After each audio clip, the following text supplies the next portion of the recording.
I am so happy to be able to introduce Bill Melton. Bill Melton founded Verifone, one of the world's largest payment companies. And I, more than most people, am very passionate about payments because I worked in payments for a few years as well. And you probably see Verifone everywhere, like Trader Joe's. And has also been at the helm of shaping global transactions and economic trends.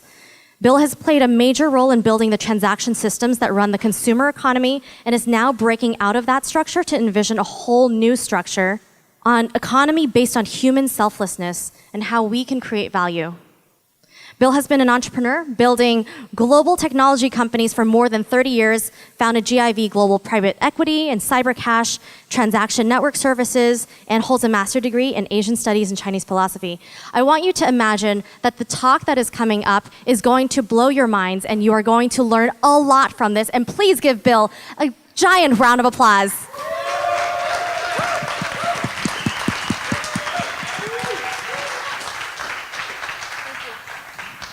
Okay, thank you very much. We have a bit of a challenge here this evening. We have about 10 minutes, and we're going to figure out what's wrong with the current economy. Then we're going to define what the new economy should look like, and we're going to figure out how to transition from the current economy to the new economy all in about 10 minutes. So it should be no problem. So one of the biggest challenges that we really have, it's hard for us to step out of ourselves. We're very much like that proverbial fish in the water. We don't know we're in the water, but then we have to figure out, maybe should we get out of the water? Our economic system is our water. Our economic system shapes us, guides us, creates belief systems that we're mostly unaware of. And at this point, I would suggest that our current economic system is extractive, abusive, destructive, and we end up with a system that is not serving us well. Our economic system is both our teacher, probably the most powerful teacher we have, and to the extent that we are unaware, it's also the biggest prison that we live in. So, how do we get out of this extractive system? So let's be a little bit aware of where this system came from. You know, we're very proud of our philosophical and intellectual antecedents going back to Rome and Greece and clear back into ancient history. Keep in mind that those societies were slave societies. And the economic system was developed to be slave societies. To a large extent, that's still happening. The bright young kids that are brilliant, high ideals, and they go off to school and they learn to, in many cases, when they go to work for large corporations, to have the best sucked out of them and drained out of them, and that should be enhanced often is not. So there's got to be a better way. The better way, essentially, is to realize that what is valuable in us is not outside. In the traditional society, what was valuable was outside of us, and you needed to get more and more and more. Unfortunately, you never satisfied the hunger. We have to realize that what is really valuable inside of us is our interests, our passion, our love, our inspiration, and how to let that be cultured, enhanced, and grown. So it's inside, and we rise with our inspiration and the curiosity. Now, fortunately, we have many tools that we have learned, and we're getting more tools every day. When we create, when we are creative, generally we're building tools of one kind or another, whether it's a story, whether it's a myth, whether it's a crypto coin, whether it's a new computer. These are tools that carry our inspiration and our art and our creativity. Also, it turns out that we don't do it alone. Obviously, we build upon all that we've learned before us, but we do it with two or more people. When you build a piece of art, you frequently are thinking, who will like this? Who can I show this to? Oh, the person I love, she'll really love this. When we build some computer models, who's going to use it? Where is it going to be used? There's nothing that's more depressing to a good engineer to know that his software will never be used. He won't do it. There is nothing more important to us than community, and however you define community. Our family is the first community we live in, and then we start circulating in other communities. Our communities carry and hold all of our art and all of our creativity. The triangle that I've drawn here isn't because the new economy looks like a triangle.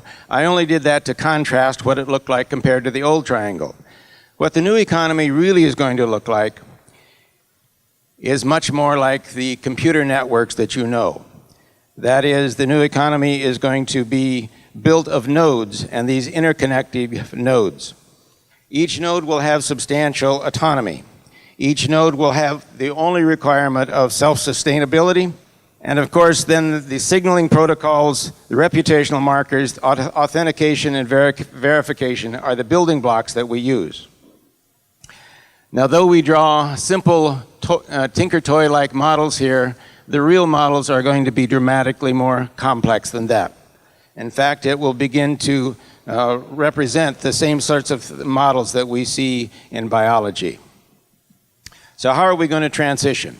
We need to train in a relatively short period of time 8 billion people in the new model. Well, maybe it's only 7.5, but by the time you get around, it'll be 8. This means, among other things, massive mentoring.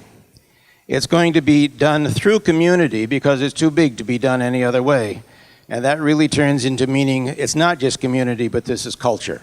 We have to change a culture as well as individual communities. So then how do you deliver this culture persistently, consistently, and avoid the economic and political blockages that the current system will try to put in your way? Cryptocurrencies and electronic contracts will be an important part of that. The reason they'll be an important part of that is that they're able to hold value at the point that the value is created. They will be able to avoid having that value extracted up the traditional pyramid and then used for uses that you would not like to have it used for. When you're dealing with culture, and when you're dealing with culture at that scale, how do you do it such that you align the hearts and minds of people at this level in these kinds of numbers? There's some new technology that's coming on board now. I'd like to have you take a look at. We're going to do a little 50-second film here. I'm not sure you've noticed, but Elon Musk likes to think big. This time around, the SpaceX founder wants to cover the world with internet sent from space. The private space company filed documents with the U.S. Federal Communications Commission on Tuesday, November 15th, asking permission to operate a network of 4,425 satellites to provide high-speed internet coverage around the globe.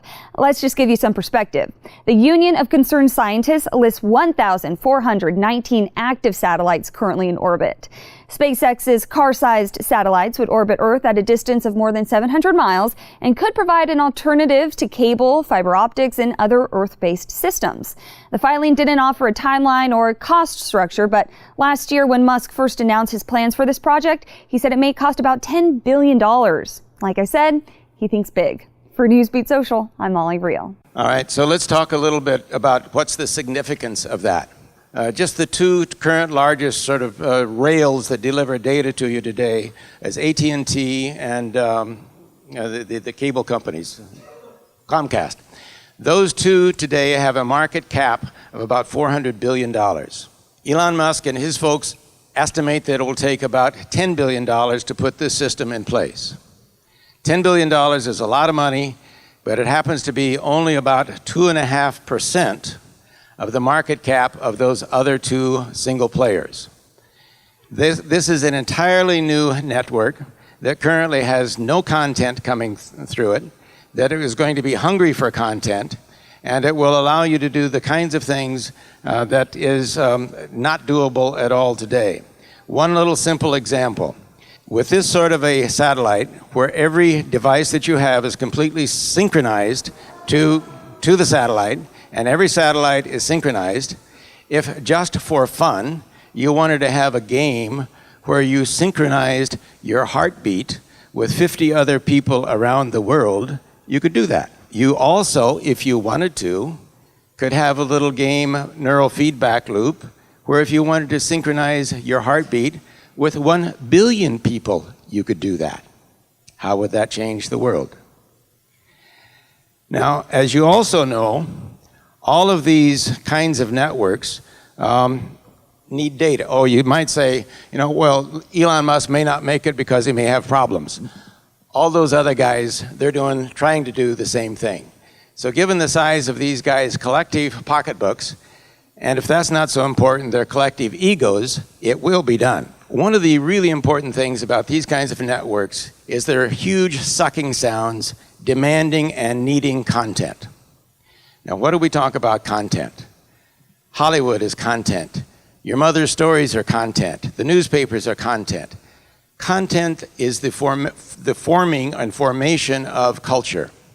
If we're going to have a new society, if we're going to have new economics, we must have new content, and we must use these new channels that are open to us. If we don't, in the next few years, develop enough of the new content to fill these new channels, all that's going to happen is you're going to have the same ugly old clickbait filling this entire new satellite network.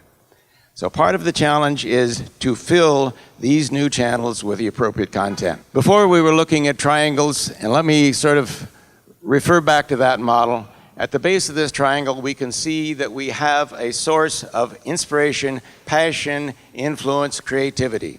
That arises out of the channel that is available to us. And of course, that creativity and that passion and that interest has to rise and be routed through, on the top left-hand corner, all of the tools and the points that we use as creativity, whether it is our artwork, whether it is our technology, whether it's our big data, whether it's authentication, all of that flows through the tools. And then, of course, we'll continue on through the communities, whether it's our families or any other community of interest and passion. These form a complete circle that rotates continuously around it. And of course, this is connected through various kinds of platforms that let you connect with whoever you want to connect through. Now you can say, well, this is going to take a huge amount of money, and the venture capitalists really aren't so interested in funding some of this. How is it going to be funded? I would suggest if you look at the amount of money that is available, sitting largely in foundations today, and foundations that will soon be in the hands of millennials, we're looking at multiple trillions of dollars. And I can assure you that most of these foundations are looking for ways to deploy those funds that are not in the same old just give it away, and get nothing in return. They're looking on how can we deploy this money in a very successful pump priming way, and then in a short time be able to redeploy that and redeploy it and redeploy it, so that these trillions of dollars will over a few years turn into multiples of those trillions of dollars. So I'm suggesting to you that there are funds available to pump, prime, and start this circle of virtue that we're talking about. Now, how do the ideas get formed to do all of that? I've taken had a bit of audacity here and put consciousness hacking up here and saying, well, what's that? Consciousness hacking is like those little convening communities where we spark ideas. And at this point, we need catalysts on a worldwide basis. Not that you're going to do, as this community, everything, but you can be a catalyst for many, many of these entrepreneurial activities. In this new world, almost everyone has to become an entrepreneur. And you learn about entrepreneuring through these catalytic efforts, of which consciousness hacking, I believe, is an important one. Consciousness hacking does convening, it has membership, and indeed, we're going to have to find multiple and hundreds and thousands of ways to have initiation, mentoring, training, and to keep this cycle going. So I will stop here and turn it over to the unpanel. Well, thank you so much.